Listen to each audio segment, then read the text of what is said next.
Hello and welcome to my channel. Today we are doing some retwists on some dreadlock extensions. I'm going to go through a little bit and let you know how we achieve the look we achieve. Now, with the dreadlock extensions, the client's hair can be shampooed. She's had her extensions in for probably 6 months, maybe in between 6 to 8 months, but I believe it's been maybe closer to 6 months because she had 1, 2, 3 visits, maybe 8 months because she had 3 regular visits, and she comes every 2 months. So every 8 weeks she comes. In the very beginning of doing her lock extensions, she had pre-purchased them. I believe, I don't know the company she went through, but it wasn't Amazon or nothing like that. She went through a company and she ordered some lock strands, human hair, some lock strands. And what I did was I attached those lock strands to her natural hair so that she could have length. Her natural hair probably was about, maybe, it was pretty long. I say maybe about 12 inches long. And me adding the lock extensions gave her probably more like 26 inches of hair. So I shampoo her scalp very well.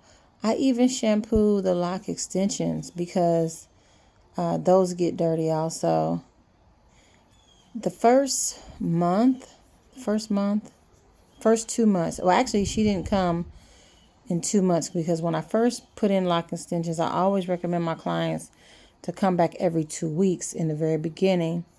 That gives me an opportunity to look for any slippage. That's where the lock extension is trying to slip away from her human hair that I attached.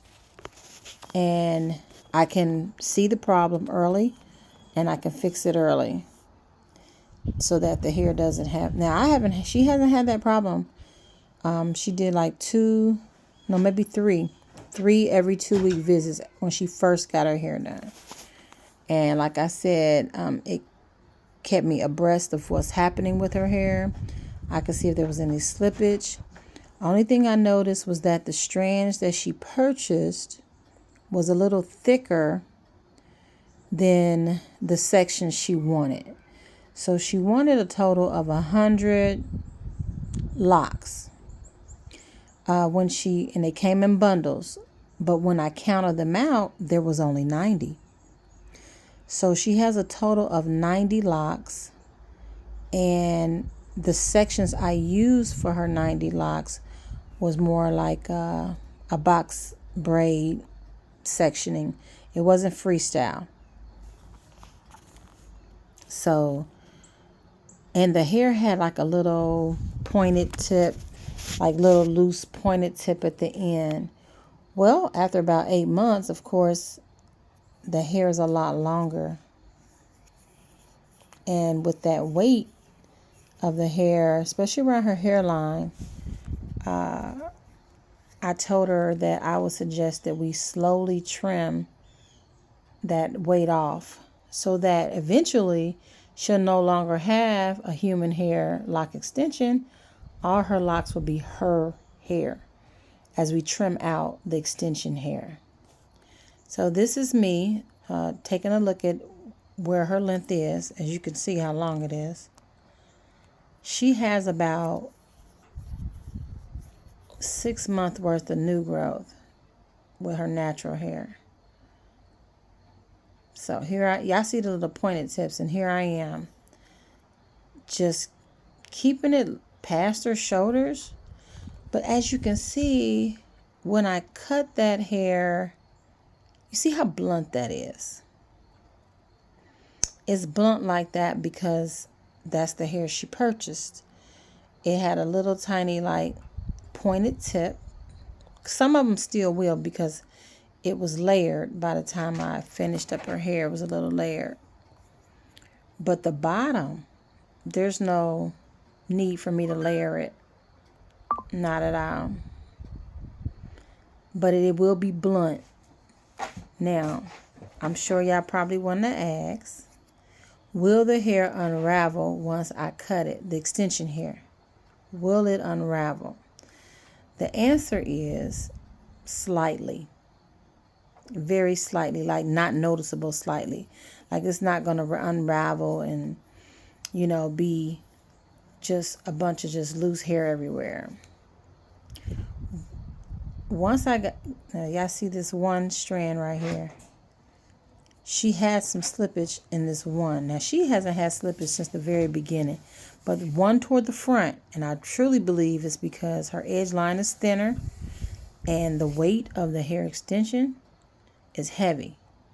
Now if you take a really close look from her scalp and you come down about 1, 2, 3, 4, 5, about 6 to 8 inches, you can see the dark brown. The dark brown is where the extension is now. When I first put these in, the extension was very close to her root, like super close to the root. And all this shaft is her natural hair. And then the extension has come down. But you can see, if you look closely, that the extension is thicker than her natural lock. Now, when she showed me the one lock in the front that I'm working on, and that it had extended longer, like it was ready to like slip all the way out, I went ahead and took that extension off. There's no need for me to wait for it to slip out. I'll just make you another one. Now, the hair I'm using to make that extension is 100% human Afro puff. And I am making it the same width as her natural hair. So it won't be like these locks extensions that she purchased, where they're thicker than her natural hair. This will be the exact same size. And it's a closer match too, because it's black. And her hair is like a little off black. So that hair is like a little off black also. See, you can see it really well here in this back picture. You see her darker hair right by my hand, and then you can see the brown, and it gets a little thicker where the brown is. That is the extension. You have to really look close to tell that it's not all the way hers. And that piece I'm working on, I'm using a 3-prong needle, crochet needle. Actually, I really like the 2-prong, but I couldn't find it. It's somewhere in my supplies. And I suggested that she even feel that strand so she can feel the difference. And there you go. I wanted her to feel the difference. And I told her it's not going to be the exact same length, because I would have had to add a lot more hair, but I did get it pretty low. So now I'm about to start the interlocking process. By the ends being cut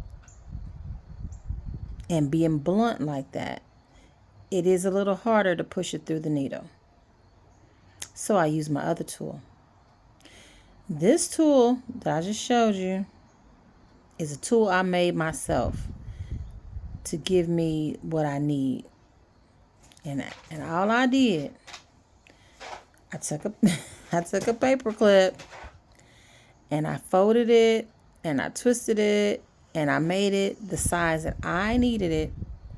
And then I wrapped some black electrical tape around it so that I could hold it like a handle. Honestly, I probably could have used something else, made it a little bit better, but that is like my go-to tool. And I made it like, it had to be over 10 years ago I made this device. And it okay, sorry about that, y'all. As I was saying, the dog started barking. Yes, I made that device about 10 years ago, and it's definitely my go-to tool. It works very well. It's very quick and efficient. With the other devices that are store manufactured, and you know you can purchase those devices. You literally searching for sizes. But the one I made is like one size fits all. I can do small locks, I can do big locks, I can do mid-size locks with one device without searching through my little bag trying to figure out which one would be the right size and which one is going to work. So I got 3/4 of her hair completed in this particular shot right here. You can see her roots really well. And now I have all the hair done. And I'm going to go ahead and add some oil to her scalp. The type of oil that I'm using is castor oil mixed with carrot oil. I put it in my own little container. And the castor oil definitely helps promote hair growth and keeps the scalp moisturized. With the tightness of the extensions, not the extensions, but the interlocking, it definitely soothes the scalp and makes the tension on the scalp doesn't feel that bad.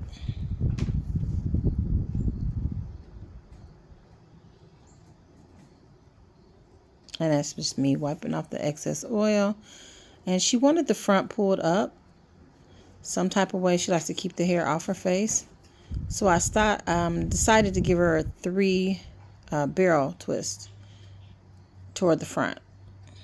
Now, to do the barrel twist, all I do, okay, so the sides there's less strands that I'm going to do for the middle.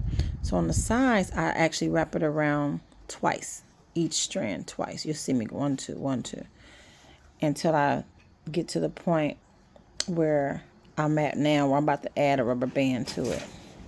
So on the sides, to make the barrel twist a little full, I wrap it around twice.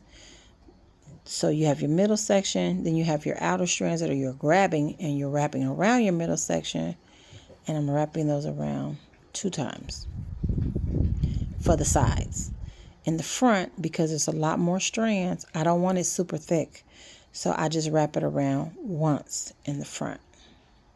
Twice if you want a thicker barrel curl, once if, okay, that's me trimming off the excess hair. Trimming off the excess hair is very important because sometimes the locks will have that frizz look, and you can either run a clipper down that shaft of the hair if your hands are very steady and you got good hand movement skills, or you can do what I did and just take the scissors and kind of trim that off. See, on this side, you see I'm wrapping it around twice, bringing everything to the middle to create her barrel twist. And then the front, you'll be able to see, that top front, you'll be able to see how I do one strand, because it's a lot more strands and it's going to be a lot thicker. I'm actually using 3 rubber bands because I don't want them to pop. And sometimes with the oil that I put on her scalp, it might cause the rubber band to pop, and I don't want them to pop. So, okay, here's the middle, and it's a lot more strands. So I just take a couple in the top. I'm going to wrap that around once, maybe twice. I guess around the front edge I do twice. Then 1 time, other side, 1 time, and 1 time for the other side. And I just do that till I get all the way to the part where I'm going to go ahead and rubber band it.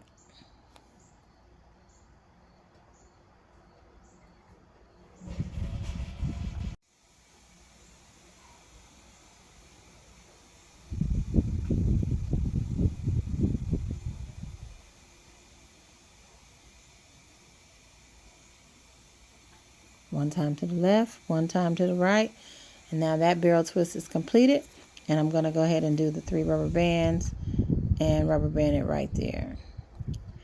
I really appreciate y'all taking out the time to watch this video.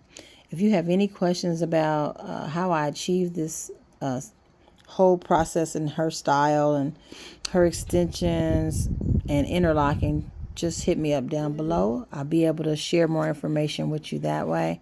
I do respond back to every comment. So thank you so much for tuning in to my channel. Please share my channel and subscribe. Y'all take care and have a great day.